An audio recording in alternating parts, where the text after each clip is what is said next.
I got a package. Hi everyone, my name is Brennan and welcome to Brennan's Crafty Corner. Hi everyone, my name is Brennan. Welcome back to my channel. Today I am so excited because Simon Hurley has a new release and it's new ink pads. These ink pads are very much like leveling up of his previous ones, or the current ones, the Simon Hurley Create ones. And these are called Stellar Ink. So they are similar in some ways, they're different in some ways, and I've been playing with some 4 and some clear skies just to test them out and see, and I think they're amazing. And also, just a quick note, Ranger and Simon did send these to me early and free of charge so I could review them and share them. However, that does not sway my opinion in any way. If they weren't going to be different enough, I was going to be like, I mean, they're good, but they're not really that different. The results are very different, and I think they're going to surprise you, and I think it's very well worth it.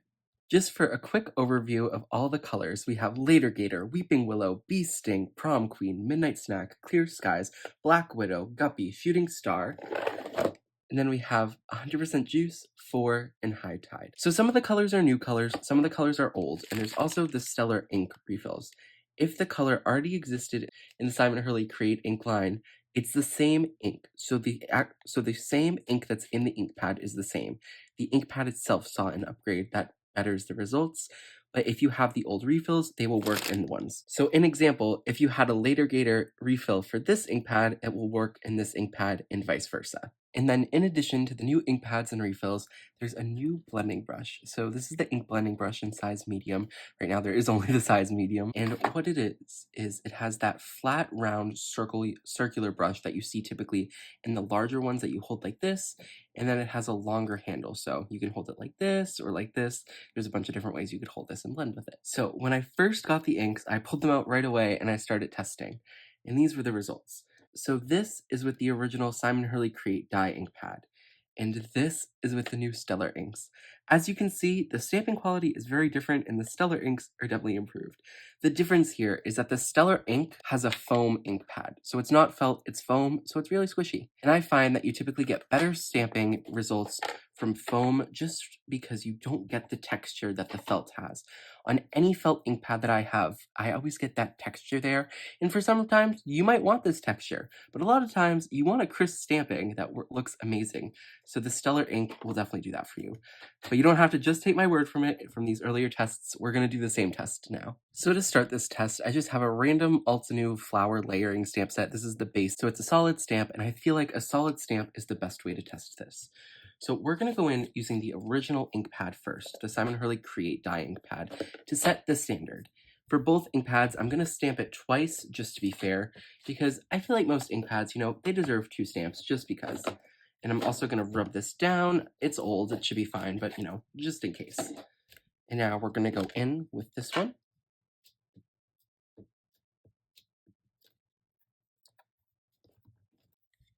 And then we're going to do it one more time.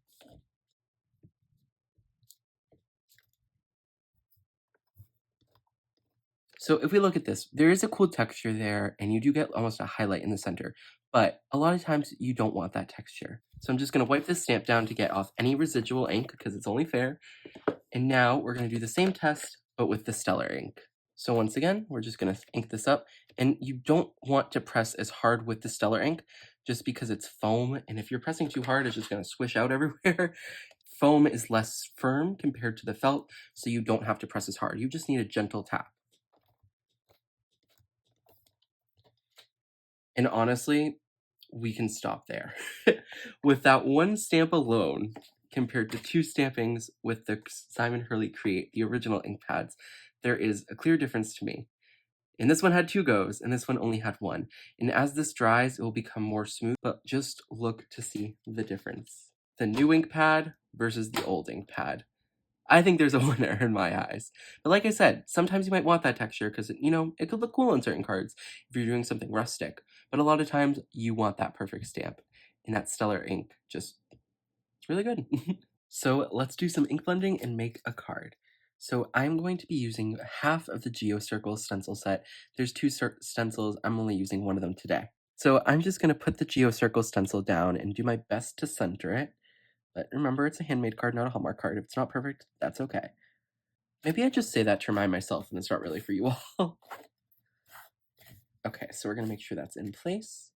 And now we're gonna start ink blending. So I'm gonna go in with some shooting star ink first at the top. And I'm gonna be using those new ink blending brushes for this blend. So we're getting that nice on there. Gonna do a little bit of twisting. And you don't wanna go too hard just because this is foam and not the felt. So if you go too hard, you could potentially rip it. So just be gentle. I'm gonna tap a little off there. Now I'm gonna start that blend.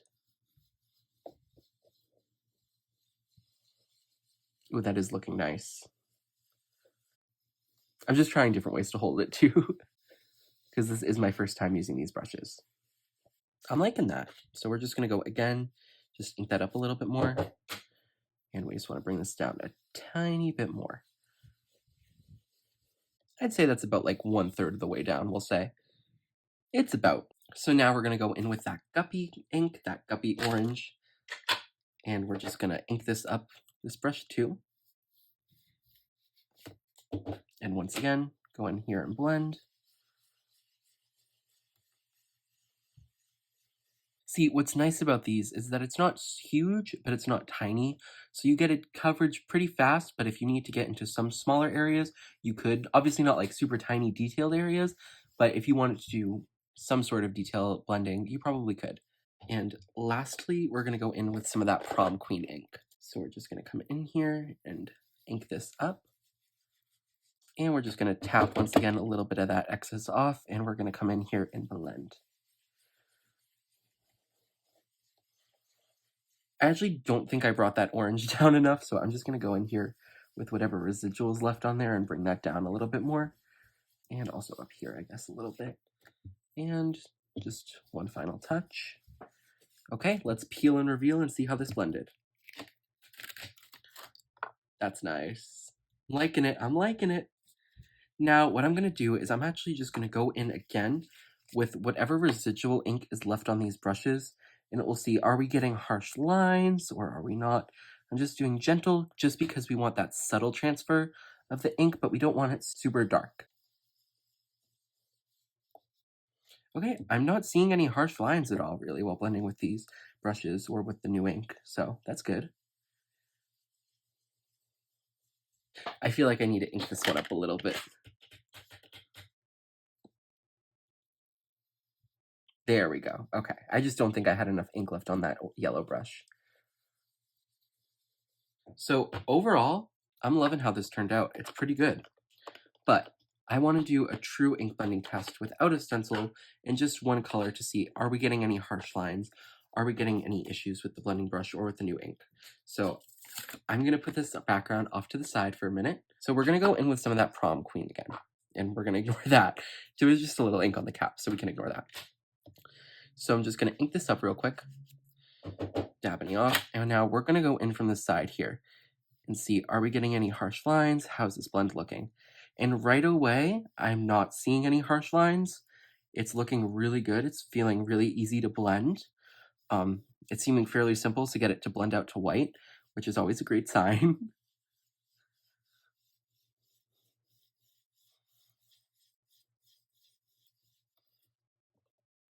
I mean, I gotta give it to Simon and Ranger. These brushes and these new ink pads, I mean, wow, that brush is really good. Okay, so I've taken Simon's Heartfelt Blooms stamp set, and I'm going to be using the big floral here, and I'm going to stamp it twice. So I'm going to stamp it one side up here, and then another time down here, and then I'll end up putting the sentiment in the middle. I have this aligned up where I want it on the bottom, and I'm going to go in with some of that Black Widow ink. Now, I have not played with this, so I don't know how it's going to stamp on these fine lines, so we're going to see. I'm assuming it will stamp just as well as the colorful inks have, but we're going to see. So I'm just going to come over to this side and ink it up with just gentle taps. Remember, it's a foam ink pad, so you don't really need to tap that hard for the ink to transfer, just some gentle tapping. Now we're going to see. Everyone cross your fingers. Fully just got ink in the middle of my finger, but we're going to ignore that and we're going to stamp it and see.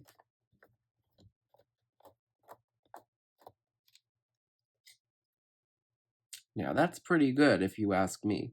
That's looking pretty crisp. So now let's flip this over and do the other side. And stamp. I'm loving it. I'm loving it. That's a really nice stamping for that flower. Now I'm just debating, should we do it like this or should we do them like this? Yeah, I'm gonna do it up and down like I originally planned. And now from that same Heartfelt Bloom stamp set, I'm just gonna go in with the thanks for all you do sentiment. And once again, I'm just gonna go in with that Black Widow ink and ink up the stamp. That looks great too. I love how this card came out, minus my little mistake there, but you know what? It's okay. It's not the end of the world.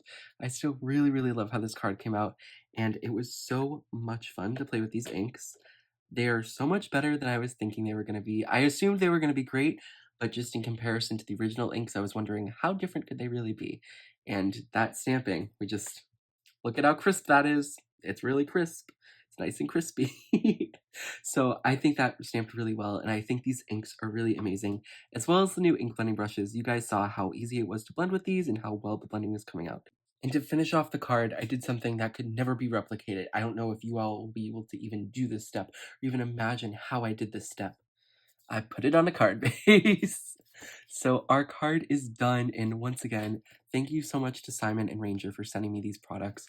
They were so much fun to play with, and these inks really are stellar. They deserve that name. I hope you all have an amazing rest of your day, and bye everyone!